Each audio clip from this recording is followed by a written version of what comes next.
এখন আপনাদের সামনে অত্যন্ত গুরুত্বপূর্ণ বক্তব্য নিয়ে আসছেন বাংলাদেশ জামাত ইসলামী কেন্দ্রীয় নেতা ঝিনাইদহ এবং যশোর অঞ্চলের তদারকি দায়িত্ব আমাদের শার্শাবাসীর গণমানুষের জননেতা বিশিষ্ট আলেমে দ্বীন বারবার কারাবরণকারী নেতা সংগ্রামী নেতা জনাব মাওলানা আজিজুর রহমান, জনাব মাওলানা আজিজুর রহমান। বিসমিল্লাহির রহমানির রহিম।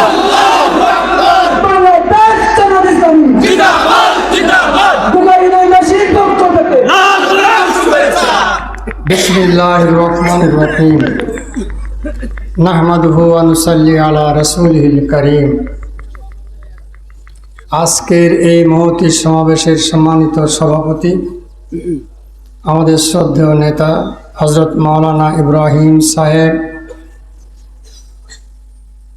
শ্রদ্ধেয় সেক্রেটারি হযরত মাওলানা জনাব মিজানুর রহমান, আমাদের যশোর পশ্চিম জেলা শাখার সুযোগ্য সংগ্রামী আমির অন্যতম শ্রেষ্ঠ আলেমে দ্বীন হযরত মাওলানা হাবিবুর রহমান, আমাদের সাথে আছেন গোগা ইউনিয়নের অন্যতম জননেতা সুযোগ্য সহসভাপতি, বিএনপির সুযোগ্য সহসভাপতি আমার শ্রদ্ধেয় ভাই জনাব মফিজুল ইসলাম, বিএনপির সুযোগ্য সেক্রেটারি তরুণ নেতা জনাব সরওয়ার হোসেন, আমাদের মাঝে আছেন এই মাদ্রাসার সুযোগ্য সভাপতি হযরত মাওলানা গোলাম মুস্তফা, গোগা আলিয়া মাদ্রাসার সুযোগ্য প্রিন্সিপাল হযরত মাওলানা ইয়াকুব হোসেন, ভুলট দাখিল মাদ্রাসার সুযোগ্য সুপার হযরত মাওলানা আইয়ুব হোসেন, বসতপুর সিনিয়র মাদ্রাসার সুযোগ্য vice principal Hazrat Maulana Abu answer সহ মঞ্চে ভূমিষ্ঠ নেতৃবৃন্দ এবং গোগা ইউনিয়নের 14টা গ্রামের আমার প্রাণপ্রিয় ভাইয়েরা, আমার প্রাণপ্রিয় সন্তান তরুণ ছাত্রেরা, আসসালামু আলাইকুম ওয়া রাহমাতুল্লাহ। প্রাণপ্রিয় ভাইরা, আমার জেলা আমির সাহেব কথা বলে গেছেন, একটি নতুন দিন আল্লাহ তাআলা আমাদের মাঝে এনে দিয়েছেন। কে এনে দিয়েছেন? আসুন আমরা আল্লাহর শুকর করি। আল্লাহু আকবার, আল্লাহু আকবার, লা ইলাহা ইল্লাল্লাহ, আল্লাহু আকবার, আল্লাহু আকবার, ওয়ালিল্লাহিল হামদ। প্রাণপ্রিয় ভাইরা, গত 15টি বৎসর এদেশের মানুষের ভোটাধিকার ছিল না। ভোটাধিকার না থাকলে কি ক্ষতি হয়? মানুষের কথা বলার, ব্যবসা বাণিজ্য করার, চাকরি করার, ন্যায় বিচার পাওয়ার কোনো অধিকার থাকে না। ভোটাধিকার না থাকলে গুম, হত্যা এগুলো চলতেই থাকে। কারণ মেম্বার, চেয়ারম্যান, উপজেলা চেয়ারম্যান, এমপি তারা জানে জনগণ এর বিচার করার কোনো শক্তি নাই। আমার মালিক, আমার নেত্রী যদি আমার পরে খুশি থাকে আর আমি যা কিছু লুপাট করি কোনো অসুবিধা নাই। এই জন্যই বাংলাদেশের মানুষের গত 15 বছর কোনো স্বাধীনতা ছিল না। আমাদের এই 18 কোটি মানুষের চাকরি পাওয়ার অধিকার ছিল না। চাকরি তারই পাওয়া উচিত যিনি মেধাবী, জ্ঞানী, যোগ্য, দক্ষ। এটা না হলে একটা দেশের উন্নতি হয় না। আমাদের দেশটার ধ্বংসের দ্বার প্রাণ টেনেছে এভাবেই অযোগ্য লোককে চাকরি দিয়ে, দল দেখে চাকরি দিয়ে। এই হাই স্কুলে একটা যদি টাকা নিয়ে দল দেখে শিক্ষক নিয়োগ করে, আপনি জেনে রাখেন কি ক্ষতি করে দিল। 40টা বছর ওই শিক্ষক ওখানে শিক্ষকতা করবে। এই গোগা ইউনিয়নের আমাদের নবপ্রজন্মকে ধ্বংস করার জন্য। ওর সেই যোগ্যতা নাই যে যোগ্যতা হলে এই ছেলেটা মানুষ হতে পারে। এইভাবে দেশকে ধ্বংস করেছে। প্রিয় ভাইরা, ন্যায় বিচার পাওয়ার কোনো অধিকার ছিল না। একেবারে ওয়ার্ড থেকে শুরু করে দেশের সেরা পর্যন্ত, মানে প্রধান বিচারপতি পর্যন্ত ন্যায় বিচারের কোনো স্থান ছিল না। 30,000 কোটি টাকা চুরি করে নিয়ে গেছে কোন গ্রুপ? সালাম গ্রুপ। কোন ব্যাংক থেকে? ইসলামী ব্যাংক থেকে। কেস করছে, বলছে ওনার নামে কোনো কেস হবে না। আশ্চর্য! বাংলাদেশে 2 লক্ষ মিথ্যা কেস নাশকতার নামে দিয়ে রেখেছে। আজকে লক্ষাধিক বিচারপতি ও কর্মকর্তা কর্মচারীরা আজ 15টা বছর বা 14টা বছর ওই সকালে কোর্টে 11টায় আসে আর 3-4 বছর থাকে, ওইটাই মিথ্যা কেস নিয়ে তাদের 4 ঘন্টা কাজ আর 1 ঘন্টা আপনাদের সাধারণ বিচার। দেশে বিচার থাকে?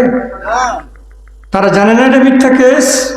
হাইকোর্টের অপরিহার্য কর্তব্য ছিল ঘোষণা দেওয়া যেসব মিথ্যা কেস যারা জবাব দিতে পারবে না, মিথ্যা কেস এখন বাতিল কর। এই কাজ তারা করেনি, বরং আজ 15টা বছর মিথ্যা কেস নিয়েই তারা ওলট পালট করেছে, সাজা দেওয়ার চেষ্টা করেছে। কোথায় বিচার? আর আপনাদের এখানে যে বিচার হয়েছে তা আপনাদের বেশি জানে। সম্মানিত ভাইরা, এদেশের নারী অধিকার ছিল না। ইউনিভার্সিটিতেই পড়ে সবচেয়ে মেধাবী সন্তানেরা এই মেয়েদেরকে, এই সন্তানদেরকে তারা গণধর্ষণ করেছে। কাউকেই তারা ছাড় দেয় নাই। এমনকি ইউনিভার্সিটি এলাকায় কোনো স্বামী স্ত্রী যদি বেড়াতে গেছে, এরাও গণধর্ষিত হয়েছে। গণধর্ষণের এই কৃষ্টি এই আমলেই এসেছে। সম্মানিত ভাইরা, দুর্নীতি এই দেশে এমনভাবে ছেয়ে গেছিল যার কারণে অর্থনীতি আজকে ধ্বংসের দ্বার প্রান্তে। দুর্নীতি একেবারে উপর থেকে, প্রেসিডেন্ট থেকে শুরু করে একেবারে নিচের মেম্বার পর্যন্ত, আর অফিসের ওই প্রধান বিচারপতি, এদেশের সচিবরা সহ থেকে একেবারে ইউনিয়ন সচিব পর্যন্ত, তাদের ড্রাইভার, তাদের পিয়ন এই দুর্নীতি করেছে। 15 থেকে 17 লক্ষ কোটি টাকা বিদেশে পাচার করেছে। বিদেশে টাকা পাচার করে কখন? যখন দেশে আর গোপন করতে সাহস হয় না, যা যা গোপন করেছি এরপরে ধরা পড়ব, এগুলো করার পরে বিদেশে পাঠায়। 16 থেকে 17 লক্ষ কোটি টাকা বিদেশে গেছে, যার ফলে আজকে দেশটা দেউলিয়া প্রায় হয়েছে। এই ঋণ কোনো সরকার শোধ করবে না, এই ঋণ আমাদেরকে শোধ করতে হবে। আজকে যে সন্তানটা জন্ম নেবে, ওই সন্তানটা দুধ দিতে হবে না, ঔষধ দিতে হবে না, পোশাক লাগবে না, প্রত্যেকটা জিনিসই ওই ঋণের ভাগ নিয়েই তারপর দিতে হয়। তাই জিনিসপত্রের এত মূল্য। সম্মানিত ভাইরা, আজকে এই বাংলাদেশে হত্যা, গুম, খুন এটাই ছিল আমাদের কপালে। লক্ষ মানুষকে হত্যা করেছে, গুম করেছে, খুন করেছে। মহিষাডাঙ্গা গ্রাম, এখান থেকে একটা তরুণ ছাত্রকে বেনাপোল থেকে ধরে, নিষ্পাপ ছেলেকে ধরে নিয়ে গেল। দরকার কি? সেটা হচ্ছে এই যে শার্শা থানায় বা এই এলাকায় আর কোনো ছেলেরা যেন হইচই করতে না পারে, মিছিল না করতে পারে। নিষ্পাপ একটা ছেলেকে নিয়ে শেষ করে দিই। এই জাহেলিয়ার, এই নোংরামির কাজ হয়েছে 15 বছর ধরে। সম্মানিত ভাইরা, আজকে এর থেকে কে মুক্তি দিয়েছেন? আল্লাহ। আমাদের কোনো শক্তি ছিল না। আমরা জামাত ইসলামী, আমাদেরকে পিষে রাখা হয়েছিল, অবৈধ করে রাখা হয়েছিল। আমরা 5 জন লোক একত্রে বসতে পারতাম না। 3 জন লোক, এই গোগায়ও 5-6 লোক একত্রে বসতে পারতাম না। আমার ভাইরা, আল্লাহর কাছে যেতে হবে না?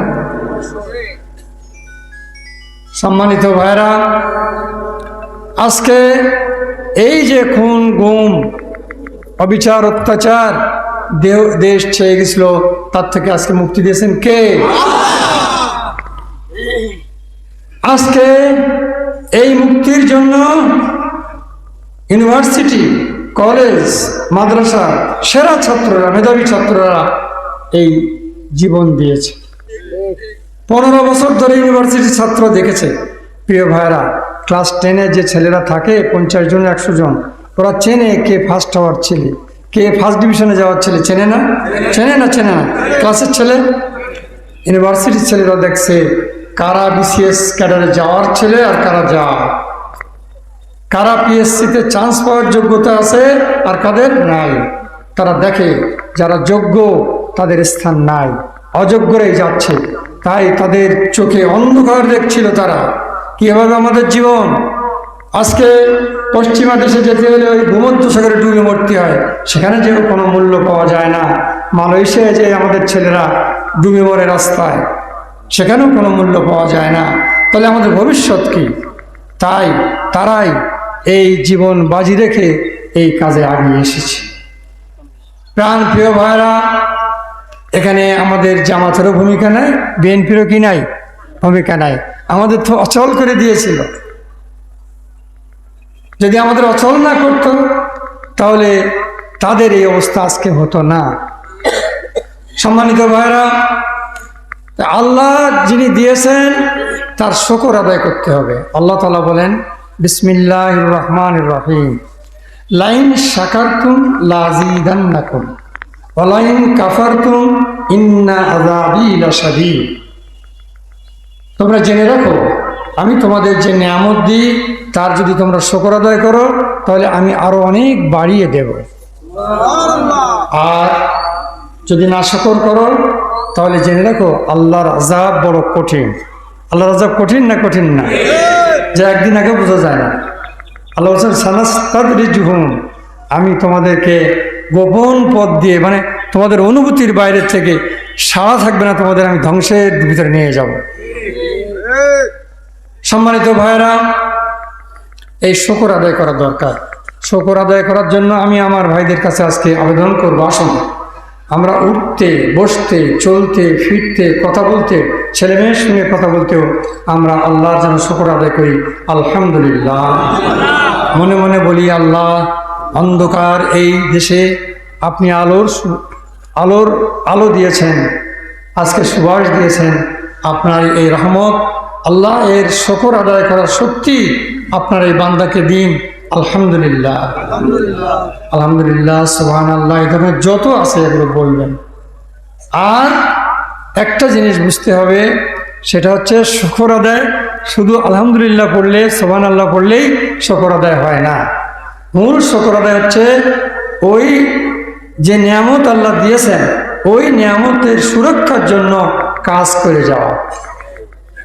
যেমন আমাকে আল্লাহ টাকা দিয়েছেন, এর শুকর হচ্ছে আমার ছেলে মেয়ের প্রতি ইনসাফ করবো, বাপ মাকে সেবা দেব, আমার আত্মীয় স্বজনকে সহযোগিতা করব, প্রতিবেশীকে সাহায্য করব, মিসকিন অসহায় সাহায্য করব। এটা হচ্ছে শুকর আদায়। আর যদি আমার টাকা পয়সা নিয়ে আমি শুধু ছেলে মেয়ে নিয়েই থাকি, আল্লাহর কাছে এটা নাশক। আজকে শুকর আমাদের কাজে আদায় করতে হবে। সেটা কি?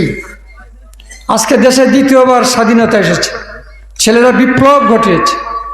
স্বাধীনতা আসে প্রতিশোধ নেওয়ার জন্য নয়, স্বাধীনতা আসে প্রতিহিংসা পরায়ণ হওয়ার জন্য নয়। আমার নির্যাতিত ভাইদের কাছে বলতে এসেছি, ভুলে যান কষ্টগুলো, নতুন দায়িত্ব সম্পর্কে সচেতন হন। সেদিন পিছিয়ে গেছে ওই কথা। আজকে যারা মানুষের জন্য কাজ করতে চায়, দেশের উন্নতি চায়, তাদের ওই কথা ভুলে যেতে হবে। কার গালে চড় মেরেছিল, কার কি করেছিল, সেগুলো ভুলে যেতে হবে। কারণ দিন, এই সময়টা অনেক বড় নয়, আমরাও যে কোনো সময় চলে যাব। যতক্ষণ থাকি এর শুকর আদায় করা দরকার। এর শুকর হচ্ছে এই, বাংলাদেশে কোনো মানুষ, এই গোগা ইউনিয়নে 30,000 মানুষ বাস করে, একটি মানুষও অসহায় বোধ না করে, একটি মানুষও অন্যায়ভাবে অপমানিত না হয়, বঞ্চিত না হয়, কারোর কাছ থেকে চাঁদা না তোলে কেউ। এই কথা বলার জন্য এসেছি। সম্মানিত ভাইরা, আমি আপনাদের কাছে অনুরোধ করব, প্রতিটি ওয়ার্ডে জামায়াতের পক্ষ থেকে আপনারা কমিটি করুন।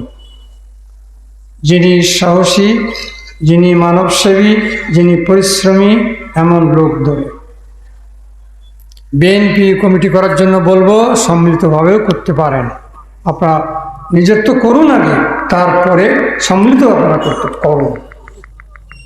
যদি সম্মিলিত না হয় আপনি করুন, কেউ না করে আমি করব, ঠিক আছে? এই মনোভাব নিয়েই আমাদের কাজ করা দরকার, তাহলে শুকর আদায় হবে। আমাদের কাজ করা দরকার, আমাদের কোনো ছেলে কারো দিকে বাঁকা চোখে নজর দেওয়ার দরকার নাই। আল্লাহ তো কোটি কোটি টাকার নিয়ামত দিয়েছেন, এখন আর ওই পূর্বের কথা স্মরণ করার সময় আছে? প্রাণ প্রিয় ভাইরা, তাই এই গোগা ইউনিয়নের প্রতিটি মানুষ যেন নিরাপদ থাকে, সে যে দলই করুক। আমরা পরিষ্কারভাবে বলতে চাই, এখানে কোনো সুবিচার, এই অন্যায় বিচার হবে না। কারো টাকা কেউ লুটে নিতে পারবে না, কাউকে জোর করে মোটরসাইকেলে তুলতে পারবে না, কারো কোনো ক্ষতি করতে পারবে না। এই আশ্বাস আপনাদেরকে দিতে হবে যদি আমরা শুকর আদায় করতে চাই। আর যদি তারাও ভোগ করে গেছে, আমরাও শুরু করলাম, তাহলে আলাদা কথা। এর কথা হচ্ছে ইন্না আযাবি লাশাদীদ, আমার আযাব বড় কঠিন। সম্মানিত ভাইরা, হিন্দু ভাই অল্প কিছু মানুষ এখানে আছেন, তারা আতঙ্কিত হতে পারে। কোনো কোনো জায়গায় কিছু সন্ত্রাসী অঘটন ঘটিয়েছে, পরিকল্পিতভাবে কেউ ঘটাইছে, ইন্ডিয়া ঘটেছে, বা কিছু কোনো কোনো জায়গায় এটা হয়েছে। এটা অত্যন্ত দুঃখজনক, এটা আমাদের ব্যর্থতা। আলহামদুলিল্লাহ, আজকে তারা অসহায় বোধ করলে আমাদের ছেলেরা, মাদ্রাসার ছেলেরা পর্যন্ত তাদের মন্দির চৌকি দিয়েছে। এটাই আমাদের দায়িত্ব। তাদের বাড়ি, তাদের সম্মান, তাদের সম্পদ, তাদের অর্থ, তাদের প্রতিষ্ঠান আমাদের কাছে আমানত, এবং আমরা তা রক্ষা করার জন্য সর্বশক্তি দিয়ে চেষ্টা করব। কিছু ছেলে যদি বিশৃঙ্খলা সৃষ্টি করতে চায়, তাহলে স্পষ্ট করে বলে দেওয়া উচিত, দেখো বিশৃঙ্খলা যদি চাও আমাদের সঙ্গে মোকাবেলা করি, তোমার করতে হবে, শুধু তার সাথে নয়। কারণ আল্লাহ যে স্বাধীনতা দিয়েছেন, আমি প্রথমেই বলেছি, স্বাধীনতা প্রতিহিংসা পরায়ণ হওয়ার জন্য স্বাধীনতা আল্লাহ দেন না, প্রতিশোধ নেওয়ার জন্য আল্লাহ স্বাধীনতা দেন না। যারাই নিবে তাদেরকে আল্লাহ শাস্তি দিবেন। রাজি আছেন আপনারা? এটাই আমাদের কাজ। সম্মানিত ভাইরা, এরপরে যে কাজটি আমাদের করতে হবে সেটা হচ্ছে, ওই ছেলেরা যারা জীবন দিয়েছে, আমার মোহতারাম জেলা আমির বলছিলেন 1 জুলাই থেকে 5 আগস্ট, যারা জীবন দিয়েছে, যারা ত্যাগ স্বীকার করেছে, তাদের জন্য উঠতে বসতে দোয়া করা। যে কাজ বিএনপি পারেনি, যে কাজ জামাত পারেনি, সে কাজ করেছে কারা? তরুণেরা, ছাত্রেরা। তাদের কৃতজ্ঞতা প্রকাশ করা, তাদের জন্য দোয়া করা, যতটা পারা যায় সহযোগিতা করা, আপনাদের কাছে তাদের জন্য আর্থিক সহায়তা পাঠানো, এটা আমাদের দায়িত্ব নয়? সম্মানিত ভাইরা, আজকে এই যে ছেলেরা, 400 ছেলে জীবন দিয়েছে, বয়স কত? 4 বছরও আছে, এই 30 বছর বয়স পর্যন্ত। এদের জন্য আল্লাহর কাছে ফরিয়াদ জানাই, আল্লাহ পাক তাদেরকে আপনি শাহাদাতের উচ্চ মর্যাদা দান করুন, জান্নাতে তাদেরকে উচ্চ স্থান, আপনার প্রিয়জনদের সাথে স্থান দিন। সরকারকে বলবো, অবিলম্বে প্রত্যেক পরিবারকে 1 কোটি টাকা করে দেওয়া হোক। আর তাদের পিতা মাতা, শোকাতুর পিতা মাতা, ভাই বোন, সন্তান, স্ত্রী যাদের আছে, আল্লাহ পাক তাদের ধৈর্য ধারণ করার তৌফিক দিন। তাদের অবদান এই 18 কোটি মানুষের জন্য অনেক বড় অবদান। আল্লাহ তাদের প্রতি সর্বোচ্চ কল্যাণ দান করুন। সম্মানিত ভাইরা, 4000 ছেলে হাত দিয়েছে, পা দিয়েছে, চোখ দিয়েছে। আল্লাহর কাছে ফরিয়াদ জানাই, আল্লাহ তাদের দ্রুত সুস্থ করে দিন। এই পরিবারের ক্ষতি আপনি পূরণ করে দিন। সরকার তাদের চিকিৎসা সম্পূর্ণ ফ্রি করে দিয়েছে, চিকিৎসার সম্পূর্ণ দায় দায়িত্ব নিয়েছে। আমরা বলবো তাদের উন্নত তাদের জীবনযাপন হতে পারে সে ব্যবস্থাও সরকারের করা উচিত। সম্মানিত ভাইরা, যে সরকার গঠিত হয়েছে আমরা যতটুকু বুঝতে পেরেছি এই সরকার নির্দলীয় সরকার, কোনো দলের প্রতি তাদের আকর্ষণ নাই। দল কেউ না কেউ তো সাপোর্ট করতেই পারে, মানুষ 18 কোটি মানুষের অধিকার আছে কোনো দলকে তা কি করা, সাপোর্ট করা, কিন্তু দলীয় মনোভাব নিয়ে কাজ করাটাই হচ্ছে অন্যায়। আমরা বিশ্বাস করি তারা দলীয় মনোভাব নিয়ে কাজ করবেন না, এবং ইতিমধ্যে তার অনেকটা লক্ষণ বোঝা যায়। সেনাবাহিনী, সেদিন সেনাবাহিনীর কি ঘটনা ছিল? সেদিন সেনাবাহিনীর ঘটনা ছিল এই 4 তারিখ, 3-4 তারিখ তারা গুলি চালাইছে। 4 তারিখে গুলি চালানোর পর এই অনুভূতি হয়েছে যে এখন যদি আমরা গুলি চালাই 10-20 হাজার ছেলে মরে যাবে, কিন্তু মিছিল বন্ধ হবে না। তাই তারা তখন তাদের প্রধানমন্ত্রীর কাছে আবেদন করেছে যে আপনি ব্যবস্থা করুন, আমরা গুলি চালাতে পারবো না।